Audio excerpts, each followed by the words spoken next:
Assalamualaikum warahmatullahi wabarakatuh. Berjumpa lagi dengan saya Koko Nugroho di kuliah Promline ya. Oke, kita lanjutkan materi pertama kita. Masih materi pertama ya, tentang dasar komunikasi data dan jaringan. Ini subbab yang ketiga, gitu ya. Submateri yang ketiga yaitu tentang topologi jaringan, gitu ya. Oke, masih seputar jaringan ya. Kalau sekarang kita bahas topologinya, gitu ya. Apa itu topologi? Nah, akan kita bahas di materi kali ini ya. Oke, sebelum kita bahas tentang topologi, apa itu topologi jaringan, kita kenalan dulu tentang istilah jaringan ya. Istilah jaringan. Ya. Oke, jaringan itu sebenarnya itu bisa dibedakan berdasarkan ini ya, lokasi gitu ya. Jadi di mana kita membangun jaringan itu sendiri gitu ya. Oke. Ada tiga macam istilah ini ya, definisi ya, jaringan gitu. Ada LAN gitu ya, ada LAN, local area network, ada MAN, metropolitan area network, sama WAN yaitu Wide Area Network gitu ya. Kita bahas satu-satu ya. Kita mulai dari satu. Ini dimulai dari satu. Iyalah. Dimulai nomor satu ya. LAN, Local Area Network ya. Local Area Network ini adalah sebuah jaringan yang terletak dalam satu lokasi yang sama, yaitu seperti itu ya. Oke, terletak dalam satu lokasi yang sama gitu. Oke, satu lokasi yang sama. Satu lokasi yang sama. Nih, kita kuncinya ya. Satu lokasi yang sama. Oke, contoh. Ya, jaringan yang ada di kampus gitu ya, ada di perkantoran atau mall gitu ya. Dia terletak dalam satu lokasi yang sama begitu. Nah, kemudian teknologi yang digunakan pada jaringan itu gitu ya, itu biasanya Ethernet gitu ya, Ethernet atau WiFi ya, atau WiFi seperti itu. Bisa dua-duanya juga. Jadi bukan dan sebenarnya nih ya, salah ini. Dan jadi salah satu lah, boleh salah satu, boleh dua-duanya. Jadi saya tambah ya, dan atau. Ya, oke, dan atau WiFi. Jadi bisa salah satu atau dua-duanya, gitu ya. Kemudian nomor dua adalah MAN, Metropolitan Area Network. Nah, ini adalah perluasan dari LAN, gitu ya. Jadi kalau ada dua jaringan LAN yang terletak dalam satu kota yang sama dan dihubungkan, gitu ya. Ini LAN, gitu. Ada jaringan LAN, gitu. Kemudian ada jaringan LAN gitu ya. Oke, ini dihubungkan gitu. Dihubungkan tapi terletak dalam satu kota yang sama. Oke, satu kota yang sama, masih ada kota yang sama. Misalnya kota mana? Kota Purwokerto misal gitu ya. Gitu, masih kota yang sama. Maka namanya adalah MAN, Metropolitan Area Network gitu ya. Gampang ya. Itu. Kemudian teknologi jaringan yang digunakan biasanya ini agak cepat ya kebutuhan bandwidth-nya, traffic datanya agak tinggi. Jadi butuh Ethernet tapi dengan kecepatan data yang lebih besar. Misalnya dengan kecepatan 10 gigabit per second atau 100 gigabit per second. Begitu ya, lebih besar. Kemudian kalau kita ingin gunakan wireless gitu ya, dengan jangkauan lebih luas, maka tidak WiFi. WiFi ini cukup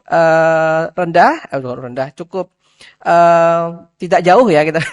Apa tidak jauh ya? Dekat ya, jangkauannya dekat gitu maksud saya. Jangkauannya dekat, maka agar lebih luas lagi cakupannya kita menggunakan WiMAX. Tapi WiMAX di Indonesia nggak jalan-jalan banget ya. Ini di Indonesia mungkin tidak berjalan dengan maksimal gitu ya. Pasti menggunakan seluler ya. Masih menggunakan seluler. Oke, seperti itu. Bisa pakai 3G atau 4G-nya gitu ya. Seperti itu. Nah, itu MAN. Kemudian yang ketiga itu WAN, Wide Area Network ya, Wide Area Network. Ini adalah gabungan dari bisa jaringan LAN gitu antar jaringan, tapi terletak di kota yang berbeda, bisa seperti itu, atau negara yang berbeda, bisa juga begitu. Jadi tidak jadi luas, jadi secara jangkauan lebih luas. Terpisahkannya secara jauh, jaraknya lebih luas, oke? Jaraknya lebih luas, jaraknya lebih jauh gitu ya, jaraknya lebih jauh begitu. Contoh ini ya, contoh. Berhubung saya ini membuat videonya nih di kampus ini ya. Promosi sedikit ya. ITTP, Institut Teknologi Telkom Purwokerto, begitu. Kemudian kita itu punya jaringan yang terhubung dengan Telkom University, misalnya, yang ada di Bandung. Ini bisa ya. Kita punya jaringan yang ada di Bandung dengan yang ada di Purwokerto dihubungkan, begitu. Dihubungkan dengan jaringannya punya Telkom pakai Metro I, gitu ya. Jadi secara jaringan sama sebenarnya kita. Kita menggunakan jaringan punya Telco, punya Telu, ya, punya Telu, Telkom University. Tapi terletak di kota yang berbeda. Yang ini kota Bandung, gitu ya. Ini kota Bandung, ini kota Bandung. Oke, seperti itu. Yang ITTP di Purwokerto. Dihubungkan, gitu ya. Yang tadi jaringan kampus apa? LAN ya. Jadi kan sama nih. Ini Bandung namanya di Telu LAN, oke. Di Purwokerto LAN, oke, gitu ya. Seperti itu. Dan dua LAN ini dihubungkan gitu kan? Kemudian kotanya berbeda, gitu. Bisa begitu. Nah, nama jaringannya itu namanya istilahnya adalah WAN, begitu ya. Seperti itu. Jelas ya? Nah, teknologi yang digunakan di sini bisa HDLC dan PPP. Kalau ini DAN ya, jadi gabungan, nggak ada atau. Jadi seperti itu. Nanti kita bahas lebih lanjut tentang HDLC dan PPP, begitu. Ya. Oke, jelas ya? Jadi ada 3 macam jaringan, definisi jaringan, LAN, MAN, sama WAN, begitu ya. Oke. Jadi tadi seperti itu ya. Tadi sebenarnya sudah saya jelaskan bukan detail ya. Istilahnya sekarang ini ada gambarannya WAN itu seperti apa gitu ya. WAN itu seperti apa? WAN tadi saya bilang ya, dia bisa menghubungkan antar jaringan LAN. Kata kuncinya adalah terletak di kota yang sama. Jadi jaraknya agak jauh gitu ya. Bisa negara juga sama ya. Antar negara juga sama gitu ya. Ini contoh yang tadi saya bilang. Jadi jaringan yang ada di kampus Telyu itu dengan kampus Purwokerto itu dihubungkan sebenarnya satu jaringan tapi secara kota berbeda jauh ya, berbeda jaraknya lumayan ini ya. Kalau jarak sih kira-kira berapa ya? 260 kilometeran ya, seperti itu ya. Kok tahu ya, sering bolak-balik saya. Gitu ya. Ke curhat dikit ya. Seperti itu. Seperti itu ya. Jadi seperti itu. Jadi namanya adalah WAN gitu ya. Ini pakai Telkom layanan Metro I-nya begitu. Oke. Seperti itu. Ini WAN ya. Kemudian setelah kita belajar istilah LAN, MAN sama WAN, kita belajar tentang topologi jaringan. Gitu ya, topologi jaringan. Tadi istilah, sekarang beneran topologi jaringan sesuai dengan judul ya. Nah, topologi jaringan ini agak literatur banget ya, literasi, agak definitif, agak teori. Ini konsepnya ya. Topologi jaringan merupakan struktur ya. Strukturnya hubungannya ya kayak gambar gitu. Kayak emang gambar ya. Struktur koneksi. Jadi gambar koneksi ya, tapi terstruktur gitu. Terstruktur. Jadi antar perangkat gitu. Jadi struktur koneksi antar perangkat bisa berupa komputer, router atau ya, ini bukan dan, atau switch gitu ya, dengan menggunakan media gitu, media transmisi, bisa pakai kabel ya, UTP, fiber optik atau wireless begitu ya. Jadi untuk menghubungkan beberapa perangkat gitu. Jadi untuk perangkat seperti komputer, router dan switch gitu ya. Jadi struktur koneksi antar perangkat gitu ya, dan menggunakan media. Kita seperti itulah. Jadi struktur koneksi antar perangkat dengan menggunakan media. Bagaimana strukturnya? Gitu. Kalau ngomong struktur, dia hubungannya berarti berupa hierarki. Kalau struktur kan dia berupa hierarki. Kalau struktur kan, Jadi koneksinya nggak ngasal. Gitu. Jadi koneksi sih koneksi, tapi nggak ngasal karena terstruktur tadi. Oke, paham ya seperti itu. Nah, sekarang kita lihat gambar yang ini. Ini adalah topologi jaringan. Ya, topologi jaringan seperti ini nih. Ini dari bawah dulu ya. Jadi ada PC, jadi ada 2 PC dihubungkan nih dengan switch gitu ya. Dihubungkan dengan switch. Ini topologi nih, dihubungkan dengan switch. Kemudian switch dihubungkan dengan switch lagi gitu ya. Dengan switch lagi di sini. Oke, switch layer 3 ini ya. Ini switch layer 2 gitu ya. Pusing ya.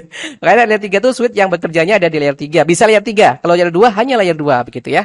Ini konsep OSI ya. Kemudian di sini ada router gitu ya, ada router. Ini dihubungkan. Dan ini kalau kita lihat dia struktur. Nah, itu struktur nih ya. Berkonsep layer ya, seperti itu. Nah, sebenarnya nggak juga konsep layer sih ya. Pokoknya topologi adalah gambaran bagaimana perangkat itu dihubungkan. Gampangnya itu, gambaran bagaimana perangkat itu dihubungkan gitu. Kalau ini terstruktur, iya. Tapi nggak melulu struktur sebenarnya sih, mohon maaf, nggak melulu, nggak melulu, apa bahasa nggak melulu, nggak melulu ya, nggak melulu itu struktur gitu ya. Tapi intinya topologi itu adalah gambaran bagaimana antar perangkat itu dihubungkan gitu, gambaran seperti apa begitu ya, seperti itu. Nah, paham ya seperti itu. Nanti kita lihat apa sih topologi lebih jauhnya gitu ya. Itu definisi topologi. Gitu ya.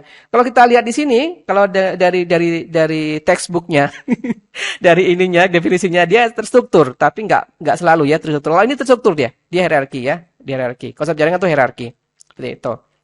Nah, kalau konsep seperti ini, maka diperlukan konsep redundansi jaringan untuk menjamin ketersediaan layanan. Kalau ini ada redundansi ya, di sini ada redundansi. Redundansi itu apa? Redundansi itu cadangan, jalur cadangan. Misal gitu ya, PC 1 misal di sini ingin mengirim data ke PC 2 di sini. PC 2 di sini ya.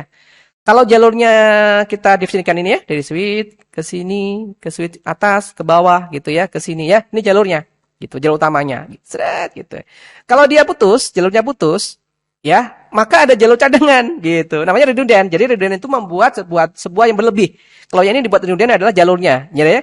Kalau lihat misalnya ini switch 1 gitu kan, ini switch 2 begitu. Di switch 1 ada 2 jalur yang digunakan untuk menghubungkan PC 1 dengan PC 2 begitu ya. Di saat ini jalur ini putus, maka ada jalur lain di sini kan. Nah, maka ketika ini putus, maka komunikasinya masih bisa terjadi gitu kan, masih bisa terjadi. Nah, ini namanya jalur redundance gitu ya. Kalau kata kunci struktur, ya mestinya ada jalur redundansi. Ya, seperti itu. Oke, paham ya? Fungsinya apa? Fungsinya menjamin ketersediaan layanan atau koneksi. Tadi saya bilang, kalau jalur putus, ada jalur lain yang bisa digunakan. Jelas ya? Seperti itu. Kemudian kalau kita ngomong topologi, ini adalah sebuah keterampilan yang nanti wajib dimiliki oleh seorang network engineer gitu ya. Ya, untuk menggambar jaringan. Karena sebelum dieksekusi untuk dikonfig, mesti kita lihat dulu topologinya seperti apa, begitu sebelum dikonfig ya, seperti itu. Nah, biasanya untuk menggambar itu, ini kalau ini saya menggunakan Visio sih ya, Visio, bisa juga PowerPoint, ini bisa juga sih, seperti itu untuk menggambar, begitu ya. Jadi yang diperlukan keahlian atau keterampilan yang harus dimiliki oleh seorang NE, network engineer, begitu ya. Jelas ya, itu topologi. Nah, tadi kita bicara definisi topologi. Nah, tipe topologinya, ya, tipe topologinya, jenis topologinya. Jenis topologi jaringan itu ada beberapa. Yang pertama itu ada star, ya, star. Star ini kata kuncinya adalah semua perangkat terhubung secara terpusat pada satu perangkat penghubung. Jadi semua perangkat, gitu ya. Perangkat di sini bisa dikatakan PC, ya. PC atau komputer. Ini komputer 1, komputer 2, komputer 3, komputer 4 terpusat, gitu ya. Terpusat pada perangkat penghubung yang sama nih. Perangkat terpusat ya, pakai perangkat switch untuk menghubungkan. Paham ya? Dia terpusat gitu ya. Perangkat PC gitu ya, terpusat dengan menggunakan satu perangkat yang sama. Jadi keempat-empatnya itu terhubung secara tersentral begitu, terpusat gitu ya. Seperti itu. Ini secara definisi lah. Secara gambar lihat aja dia. Jadi kalau ini ada satu perangkat di sini, kemudian ini perangkat hubung digunakan untuk menghubungkan beberapa ya. Beberapa tuh lebih dari satu. Jadi kalau bisa 3 gitu ya. Kalau hanya 2 belum star ya. Kalau PC1 dihubungkan dengan PC2 hanya 2 aja belum star dia. Masih peer to peer. Tapi kalau 3 gitu sudah dikatakan star gitu ya. Ini 4 ya yang dihubungkan, sudah star ini ya. Seperti itu. Nah, itu star. Kemudian kita lihat apa keuntungannya dengan menggunakan topologi star. Keuntungannya adalah ketika menambah perangkat baru tidak mematikan jaringan gitu ya. Perangkat baru itu seperti apa? Contoh gini ya, saya coba ilustrasikan. Saya menambah perangkat baru di sini. Saya tambah PC5 di sini. PC5 di sini. Oke, sebentar. Sebelum ke situ. misal PC1 kirim paket ke PC2 gitu kan. Kirim paket ke PC2. Paham ya?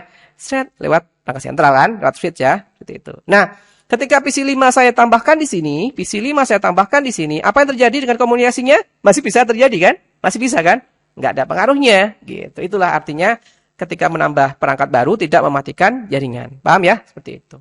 Nah, kerugiannya apa? Kerugiannya adalah kerusakan pada perangkat penghubung pusat. Ini loh, kerusakan pada ini ya. Itu dapat mengakibatkan komunikasi pada semua perangkat terminal terhenti. Jadi kalau ini mati gitu ya, switchnya mati ya udah semua nggak bisa berkomunikasi gitu ya, semua nggak bisa berkomunikasi, PC1, PC2, PC3, PC4, PC5 begitu ya. Nah itu kerugiannya karena dia terpusat sistemnya gitu ya. Itu yang star ya. Oke, jelas. Kemudian yang kedua adalah bus ya, bus.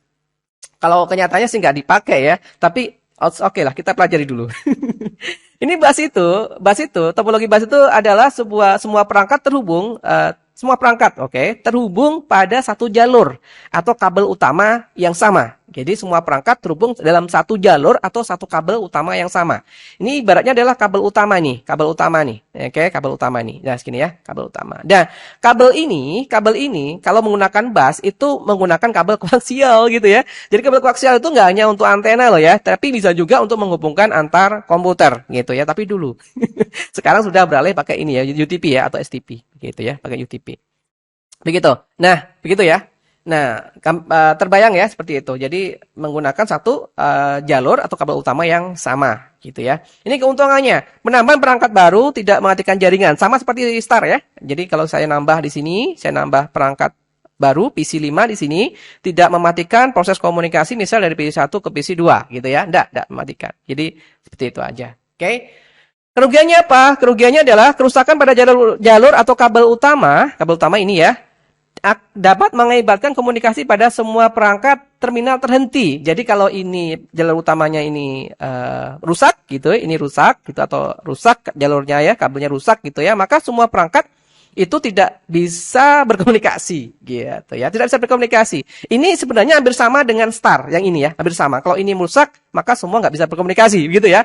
Kalau sama ini juga sama, kalau kabel utamanya ini rusak, semua nggak bisa berkomunikasi. Nah, seperti itu ya. Jadi ada hubungannya, sebenarnya ada hubungannya. Dan kalau di video sebelumnya, maaf, sebelumnya di luar ya, belum di luar video yang membahas tentang sertifikasi HCA Datacom ini, saya sudah menjelaskan tentang kenapa misal gini ya, kan ada perangkat tuh, ada perangkat penghubung ya, ada hub dan switch gitu ya.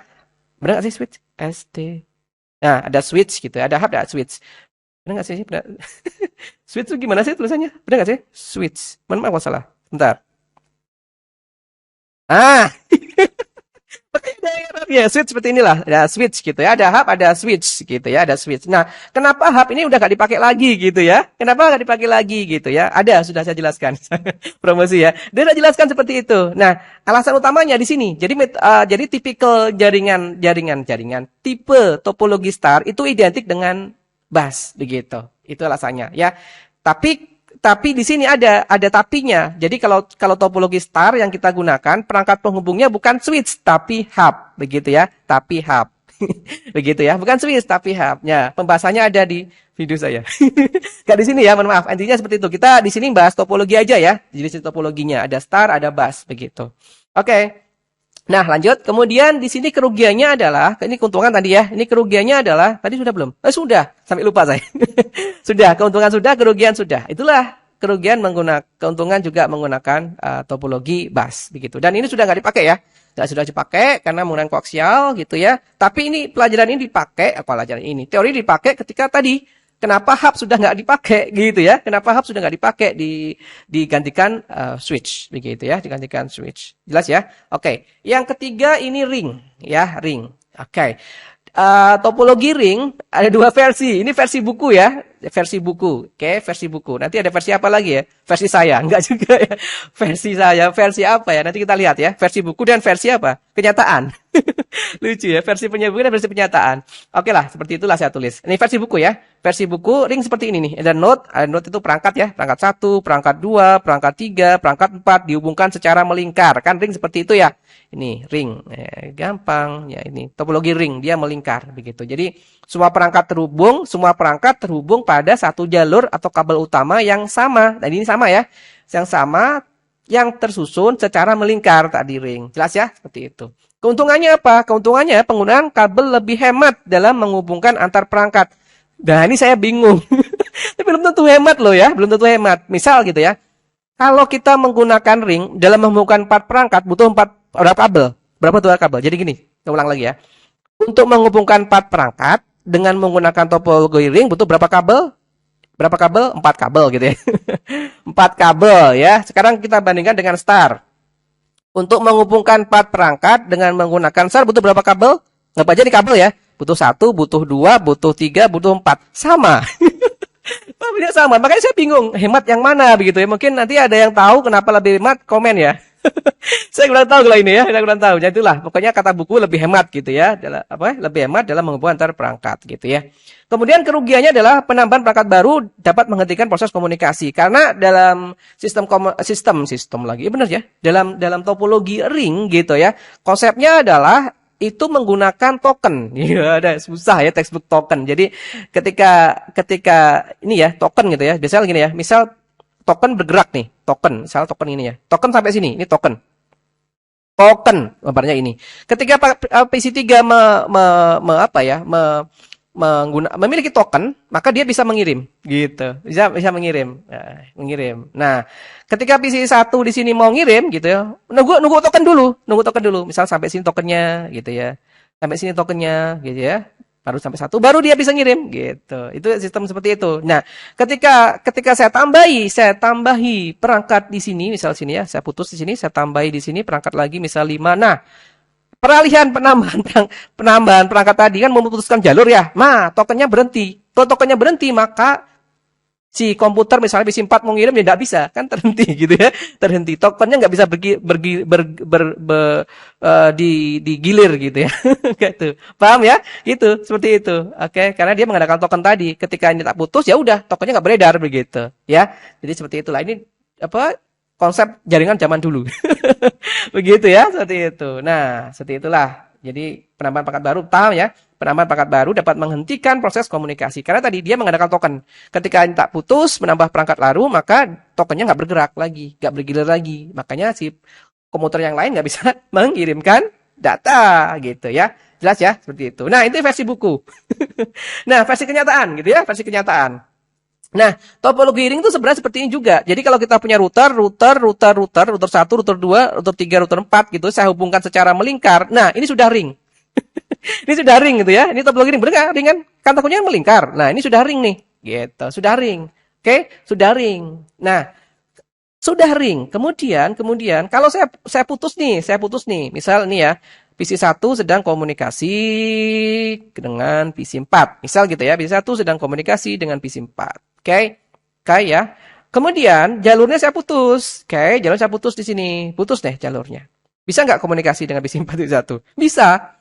Bisa, lewat jalur atas kan? Sini kan? Nah, jadi konsep yang tadi nggak berlaku ya. Yang ini ya. Penambah perangkat baru kan tadi katanya topologi ring kerugiannya adalah menambah perangkat baru dapat menghentikan proses komunikasi gitu ya. Karena kalau tidak ada kenyataannya enggak berhenti. Gitu kita putus masih bisa berlangsung ya karena ada apa? Jalur redundan. Masih ingat ya? Jalur redundan gitu. Redundan, jalur berlebih. Kita buat jalur redundan atau konsepnya redundansi begitu ya. Oke, jelas sampai sini? Nah, seperti itu. Kenyataannya beda kan dengan versi textbook ya. Inilah kenyataan seperti itu. Kita belajar pakai kenyataan aja. Begitu ya. Jadi sama ya, ini konsepnya sama, semua perangkat terhubung secara melingkar, tapi tadi itu yang kerugian ini nggak terdapat pada versi kenyataan, gitu ya. Maka kita punya keuntungan dan kerugian yang baru, ya. Keuntungannya apa di sini? Keuntungannya adalah jaminan proses komunikasi antar komputer. Jelas ya? Jaminan. Kenapa jaminan? Ada jalur redundan, gitu ya. Ada jalur backup. Redundan adalah backup, bahasanya gitu ya. Backup, jalur backup. Jadi ketika B1 berkomunikasi dengan PC 4, ngirim data, dan jalur utamanya putus, maka bisa menggunakan jalur backup. Misalnya jalur backupnya ya, jalur backupnya, begitu. Jelas sampai sini? Mudah-mudahan jelas ya, seperti itu. Nah, seperti itu. Ini keuntungan. Kerugiannya apa sih? Kerugiannya biaya membangun jaringan besar, gitu. Besar di sini membangun jaringannya. Oke, misal gitu ya. Karena apa? Karena ada jalur backup. Kita harus membuat jalur backup. Gitu. Jalur backup itu sebenarnya nggak digunakan ya, betul ya? Jalur backup nggak digunakan. Digunakan kapan? Ketika jalur utamanya ada masalah, gitu. Utama ada masalah, gitu ya. Baru digunakan jalur backup. Nah, seperti itulah. Jadi biar membangun jaringan lebih besar, begitu ya. Mungkin ini lebih masuk akal ya. Lebih masuk akal ya kalau ini ya. Seperti itulah yang ring. Kemudian yang keempat tree ya. Tree ini juga dipakai di kondisi sekarang ya. Konsep koneksi antar perangkat terhubung konsep koneksi antar perangkat terhubung menggunakan konsep ini double ya. Kalimatnya salah ya. Ini aja dihapus mungkin ya. Jadi koneksi antar perangkat terhubung menemukan konsep. Nah, itu dia ya. Mohon maaf, tak koreksi sendiri bahasanya. Jadi koneksi antar perangkat terhubung menggunakan konsep hierarki atau struktur. Ini baru hierarki ya. Hierarki juga dengan konsep tadi, definisi topologi ya, hierarki. Hierarki, dia bertingkat tree itu ya. Contoh sederhana gini kan, tree kan. Ya gitu, tree. 2 gini ya. Kemudian di sini cabang lagi, ya gitu ya. Ini cabang lagi. Nah, ini tree kan seperti itu. Konsep tree ya, seperti itu. Di matematika dipelajari seperti ini ya, diagram pohon ya, seperti itu. Nah, seperti itu ya, rekan-rekan ya. Ini tree, konsep tree. Dia terstruktur. Ini baru hierarki nih, ada leveling ya, ada leveling. Ini level 0, level 1, level 2 seperti itu ya, leveling dia, level 3. Ini keuntungannya apa? Mudah dalam mengembangkan jaringan karena merupakan gabungan dari topologi star. Ingat di sini, tree adalah gabungan dari topologi star sebenarnya. Dia adalah gabungan dari topologi star. Misal ini topologi star kan ini, kalau kita lihat, betul ya? Ini star, anggapnya star 1 gitu ya. Star 1 di sini saya gabungkan dengan star 2 ya, star 2 di sini ya, yang kanan. Saya gabungkan di sini. Nah, ini adalah topologi tree, dia hierarki.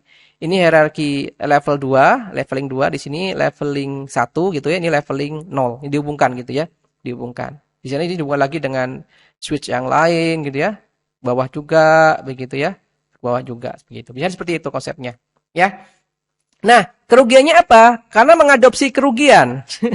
Kerugiannya karena dia mengadopsi kerugian. Waduh, parah ya. Dia kerugiannya adalah kita punya tahu ya star ya. Kita tahu star. Kita balik ke star ya.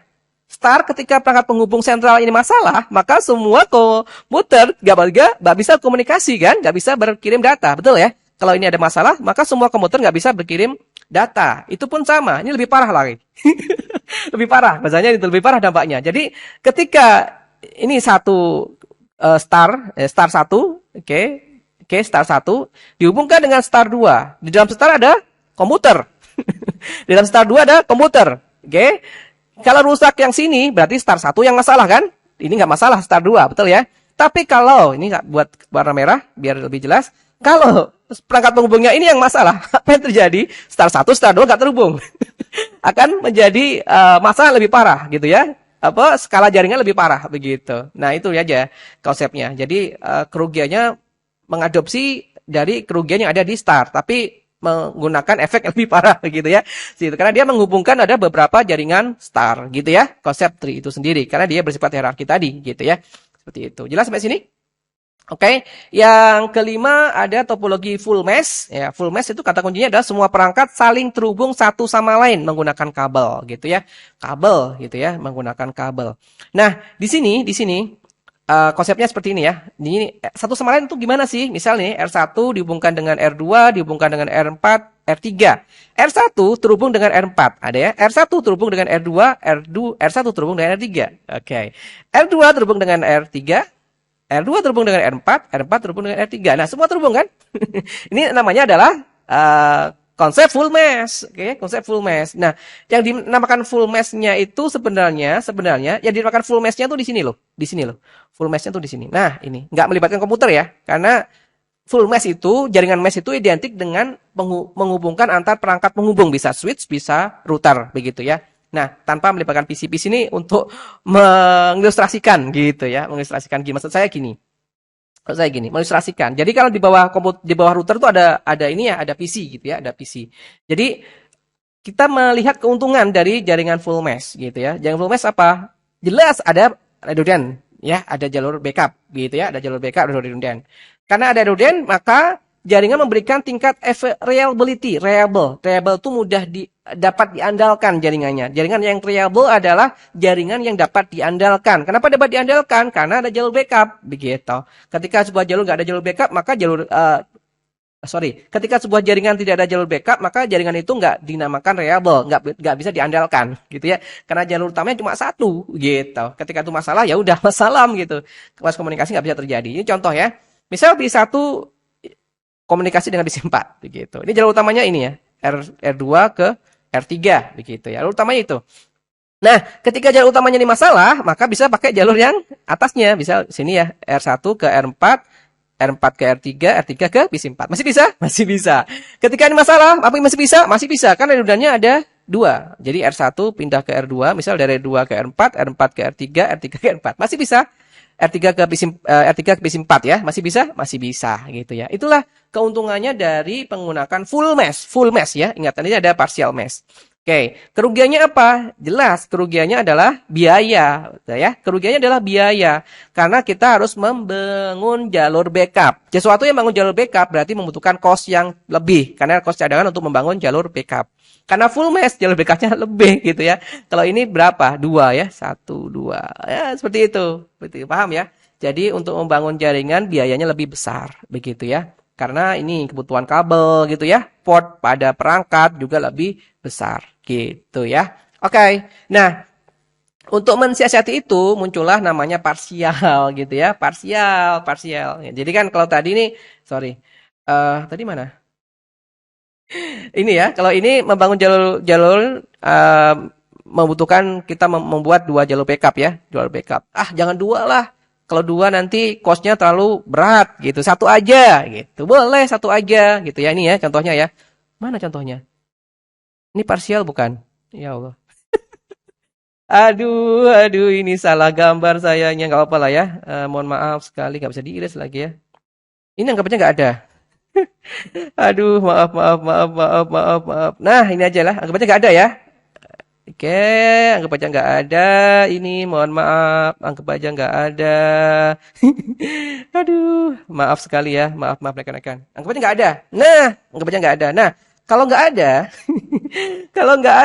kalau nggak ada, berarti ini kan, gini kan, kalau nggak ada. Jadi kalau pilih satu masih sama, ingin mengirim data ke paket ke PC4, jalur utamanya R1 ke R3, dari R3 ke PC4, gitu ya. Nah, ini gimana? Ada reliability nggak? Ada reliability. Ketika ini putus masih ada jalur backup. Ini kan jalur backupnya kan? Ya, walaupun satu tapi udah reliable, nggak masalah. Jadi ketika ini putus dari R1 ke R2 gitu ya, R2 misalnya ke R3, R3 ke PC 4. Masih bisa ya? Masih bisa, oke? Okay? Masih itu. Tapi ini nggak full mesh loh. Kalau ini kan nggak ada ya tengah-tengah tadi. Nah, itu namanya partial.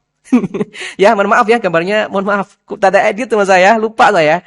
Ya, jadi kopas bahasa ditanya kopas ini tak kopas ke sini. Saya lupa kalau ini masih full mesh gitu ya. Mohon maaf ya, mohon maaf. Nah, semua perangkat tadi sudah sama. Keuntungannya apa tadi? Untungnya di sini harga untuk membangun jaringan lebih murah karena kita tidak membangun jalur backup yang berlebih gitu ya. Oke, kerugiannya apa? Tentu saja reliability-nya tidak sebagus yang full gitu. Kalau ini dua kan, kalau ini putus bisa pakai yang dua ya. Jalur backup satu putus pakai backup yang kedua. Tapi kalau ini kalau ini utama putus, backup satu juga putus ya wassalam. Gitu ya, kan cuma satu pengandalanya gitu ya. Mengandalkannya ribet mohon maaf ya, seperti itu. Nah, itu dia.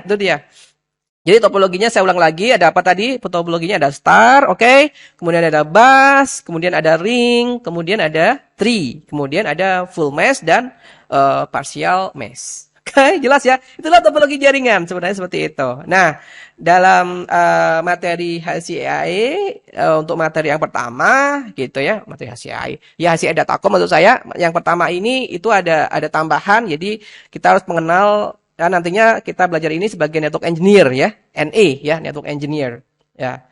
Di sini sebenarnya ya, network engineer. Kita di sini NE, network engineer ya, NE. Ya, kita harus belajar NE itu apa sih? Nah, di pelajaran ini kita harus membedakan tuh antara network engineering sama network engineer gitu ya. Nah, apa perbedaannya? Kalau network engineering adalah kemampuannya. Ya, kemampuannya. Tapi kalau network engineer itu ke orangnya. Jelas sampai sini?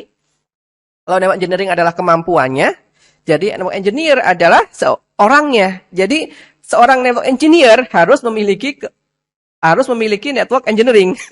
Paham ya? Jadi seorang network engineer itu harus network engineering gitu. Jadi hubungannya gini. Nah, network engineer harus memiliki harus yang network engineering. Jadi seorang network engineer itu harus network engineering. Gitu. Paham sampai sini? Saya ulang lagi, network engineering adalah kemampuan. Tapi network engineer adalah orangnya, mengacu ke orangnya. Karena kita harus menjadi network engineer, bukan network engineering. Network engineering adalah kemampuannya seorang network engineer. Gak apa-apa ya? Oh, gak apa-apa maksudnya apa? Maksudnya adalah gampang ya, maksudnya mudah ya dipahami ya. Maksudnya nggak susah gitu ya, nggak pusing ya. Nah, yang membuat pusing adalah definisi ini ya, dalamnya ini nanti. Jadi ini ya, merujuk pada kemampuan. Tadi saya bilang merujuk pada kemampuan. Dalam planning dan desain. Jadi dalam konsep jaringan tuh planning sama desain tuh dalam jadi satu sih. Planning sama desain tuh jadi satu kata gitu. Nggak planning aja, nggak desain aja. Jadi satu kata, planning sama desain. Bisa seperti itu. Planning dan desain jaringan berdasarkan jumlah pengguna misal gitu ya, atau perangkat nanti yang digunakan dalam sebuah jaringan gitu ya. Bisa juga aplikasi yang nantinya akan digunakan dalam jaringan itu. Kemudian teknologi apa yang nanti akan digunakan. Oke, teknologi ini tentu saja akan bersosialisasi. Berasosiasi ya, berhubungan gitu maksud saya.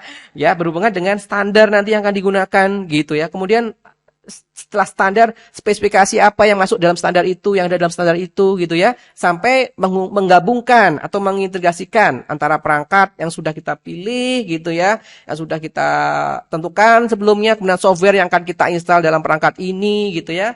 Kemudian setelah itu dihubungkan dengan teknologi yang tadi sudah kita pilih, yang akan kita gunakan untuk menghubungkan antar perangkat yang sudah diinstal software. Bingung ya? Aduh, nanti kita jelaskan lagi lah seperti itu. Nah, satu dulu ya. Kita sekarang bahas tentang network engineering. Nah, contoh network engineering ini ya. Jadi, network engineering tadi kata kuncinya adalah kemampuan ya. Kemampuan dalam planning dan design gitu ya. Planning dan design. Bedanya apa sih planning dan design gitu ya. Contoh sederhana ya. Contoh sederhana gini nih. Planning. Planningnya ini. Planningnya adalah ini. Kita ini. Planningnya tuh desain sebenarnya. Planningnya ini, saya pengen menghubungkan 4 komputer. Itu planningnya itu. Paham ya? Kita pengen menghubungkan, jadi outputnya kita menghubungkan 4 komputer gitu. Nah, untuk itu kita harus planning, gitu. Maksud paham ya? Kita harus planning. Planningnya gimana? Oh, 4 komputer. Oke, oke. Sekarang pertanyaan berikutnya, karena kita sudah belajar topologi, topologi apa yang mau digunakan? Gitu. Contohnya menggunakan star. Oke, kita gunakan star gitu. Nah, setelah digunakan star, oh gunakan star. Berarti saya butuh perangkat penghubung nih, ya. Perangkat penghubung nih. Misalnya pakai switch, gitu. Jelas ya? Pakai switch. Maka itu namanya planning. Paham ya? Planning itu dari tujuan tadi. Tujuannya apa? Tujuannya menghubungkan 4 komputer. Gitu. Itu aja ya. Paham ya? Seperti itulah. Itu planning. Nah, setelah planning kita desain. Desain itu hubungannya dengan gambar sih. Ini gambarnya. Nah, kita desain. Nah, jelas ya? Jadi berkaitan tuh antara planning sama desain. Gitu ya. Oke, sudah sampai sini. Nah, contoh tadi kita hubungannya dengan kebutuhan perangkat. Ya, kemudian setelah itu kita planning lagi, misalnya planning alamat di sini. Ini planning alamat di sini, planning alamat, ya, pengalamatan lah, bukan alamat, pengalamatan, ya. Karena perangkat itu butuh alamat nanti yang digunakan untuk mengkomunikasikan antar perangkat tadi. Misal di sini antara PC1, PC2, PC3 dan PC4. Alamat di sini tidak lain adalah alamat IP. Jadi kita harus memberikan alamat IP begitu. Nah, dalam planning kita menentukan dulu nih alamat networknya. Alamat networknya kita tentukan misalnya alamat networknya 192.168.10/24. Misal seperti itu ya alamat networknya ya yang kita gunakan. Oh, saya akan menggunakan network ini gitu. Setelah menggunakan network ini, kemudian di video saya sebelumnya, sebelumnya yang lain itu ada namanya konsep subnetting ya. Belajar dulu ya, promosi lagi. Dan subnetting gitu ya, subnetting nanti ujung-ujungnya ini. Nanti ada range host address di sini ya, range host address. Karena yang kita gunakan untuk mengalamati komputer tuh bukan NA, tapi IP, alamat host bahasanya itu ya, alamat host bahasanya itu ya. Alamat host yang bisa kita gunakan untuk mengalamati komputer. Nah, alamat host itu terdapat dalam RHA, range host address. RHA ini tergantung dari network yang akan kita gunakan, gitu loh. Intinya seperti itu. Nah, RHA-nya itu dengan menggunakan network ini 10.0/24 itu ketemunya range-nya dari 192.168.10.1 sampai 192.168.10.254 gitu. Sebanyak 254 alamat. Yang dipakai berapa? Cuma 4 gitu. 4 itu apa? Ini kan PC1, PC2. PC2 kita kasih misalnya ya 10.2. Misal belakangnya gitu ya. PC1 kita kasih yang belakangnya 10.1. PC4 kita kasih yang belakangnya 10.4 gitu ya. PC3 kita kasih yang belakangnya 10.3 gitu ya. Ini semua masuk dalam range host address tadi di sini nih. Nah, gitu ya. 1 2 3 4. Jelas sampai sini? Nah, itu planning juga berkaitan dengan alamat. Itu kemudian desain kita desain. Jadi, yang tadi desain yang ini kita tambahin lagi, tambahin alamat gitu ya. Kita tambahin alamat. Jelas ya? Itu planning dan desain. Nah, gitu. Sekarang kita ngomong planning lagi gitu ya. Kita ngomong planning lagi tadi ngomongnya di sini ada ya apa ya? Kita bisa mengacu ke ini ya, aplikasi gitu ya, aplikasi. Oke, teknologi, oke, standar, oke, spesifikasi. 4 ini ya kita coba perjelas gitu ya. Misal ya, ini contoh kasus. Sebuah perusahaan memiliki ini kayaknya karakteristik user. Misal gini ya. Jadi kita ingin membangun jaringan di sebuah perusahaan. Paham ya? Sebuah perusahaan gitu ya, XYZ misal gitu ya. XYZ perusahaan gitu dan kita sebelum kita membangun itu jelas kita menentukan berapa komputer, berapa router gitu ya yang ada di situ gitu ya, tentukan topologinya dan sebagainya lah. Nah, kita yang hubungannya dengan nanti hubungannya dengan ini ya, dengan software ya, dengan software yang ini ya, dengan software. Nah, dengan software.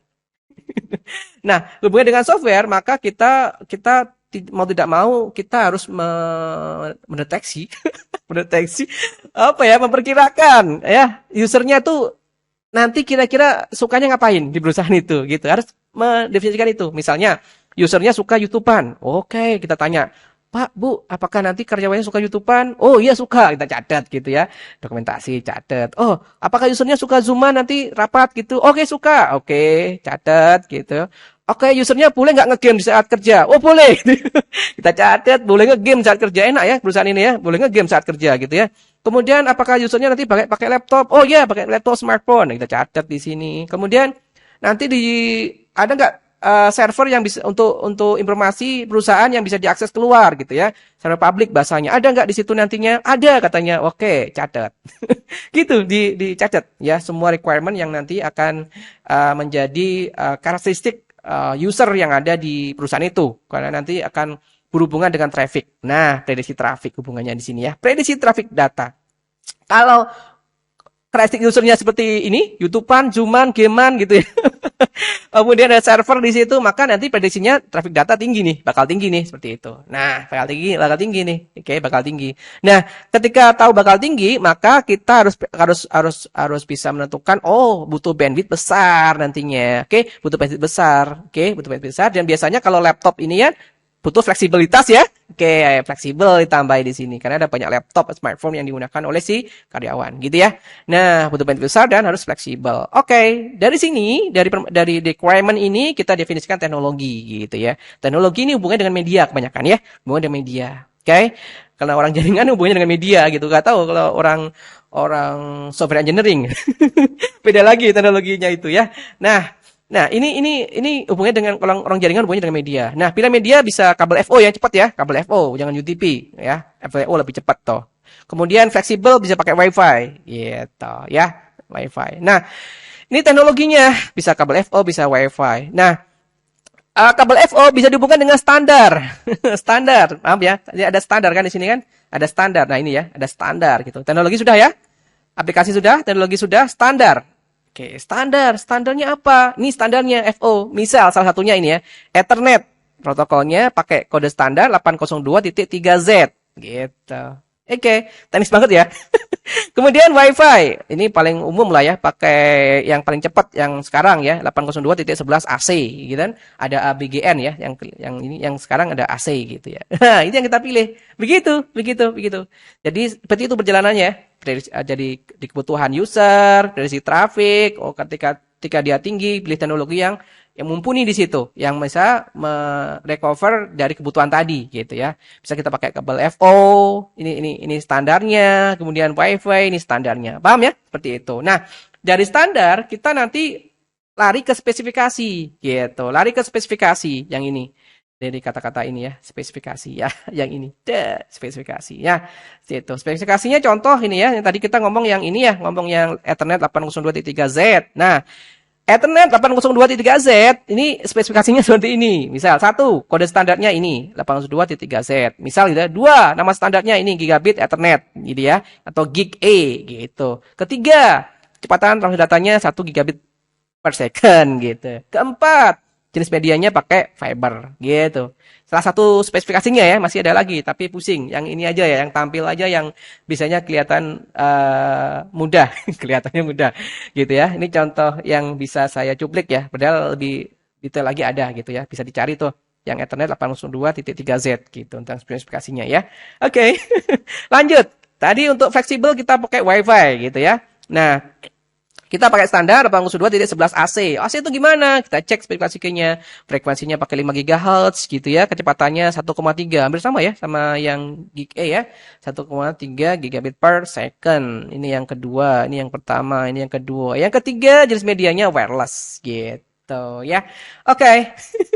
Mudah-mudahan paham ya. Mudah-mudahan paham kata-kata yang ini. Balik lagi ke sini ya. Jadi merujuk sebuah kemampuan, network engineering itu sebuah kemampuan dalam planning dan desain, dalam desain sebuah jaringan gitu. Berdasarkan jumlah pengguna tadi sudah saya jelaskan atau perangkat gitu ya. Kemudian aplikasi yang nanti bisa akan digunakan oleh pengguna begitu ya. Nanti hubungannya dengan teknologi yang akan digunakan, standarisasi yang akan digunakan, spesifikasi dari standarisasi itu ya. Jelas ya? Mudah-mudahan jelas ya gitu. Sampai menggabungkan karena jadi dalam sebuah jaringan tuh nggak hanya perangkat saja ya, nggak hanya perangkat aja, nggak hanya ini perangkat, nggak cukup dihubungkan, nggak cukup, oke?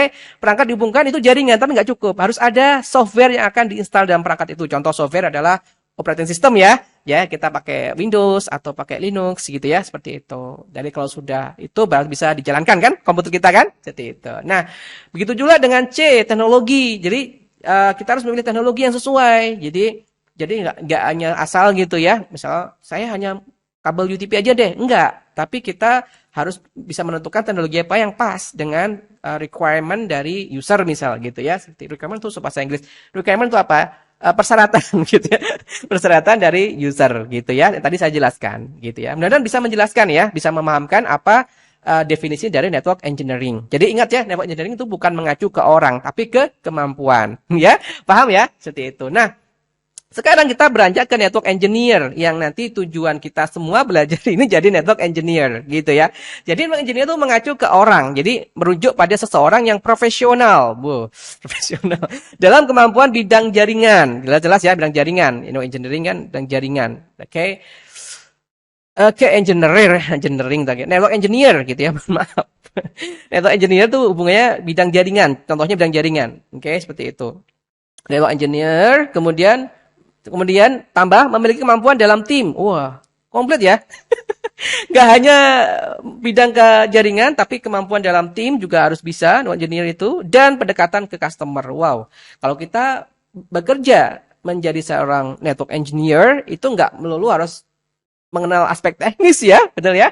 Jadi kita harus non teknis harus bisa juga. Contoh kerja tim itu nggak gampang ya, nggak gampang. Jadi kita harus belajar di situ. Bisa kerja tim. Kemudian kalau kita kerjasama lah, kita kerja ke orang lain, pasti orang lain tuh punya customer. Nah, kita harus bisa menjelaskan tuh ke customer, bisa pendekatan ke customer sehingga customernya itu puas terhadap layanan yang diberikan oleh perusahaan yang nanti kita gabung di situ.